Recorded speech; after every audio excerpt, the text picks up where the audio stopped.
अली, मुझे गैस वाला चूल्हा ला कर दो, मुझसे मिट्टी के चूल्हे पर खाना नहीं बनता। अच्छा, बस रोना बंद करो। मैं आज ही अपनी प्यारी सी बीवी राबिया के लिए गैस चूल्हा ले आऊंगा।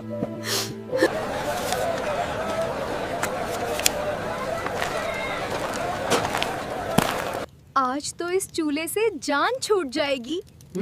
मेरी सारी स्किन खराब होती जा रही थी। अम्मोई जी, राबिया कहाँ है? किससे पूछकर तुम ये गैस चूल्हा ले आए हो?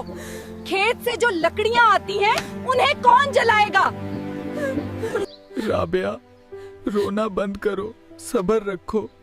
एक दिन अम्मी सब समझ जाएंगी। बड़ी आई गैस चूल्हे पर पकाने वाली।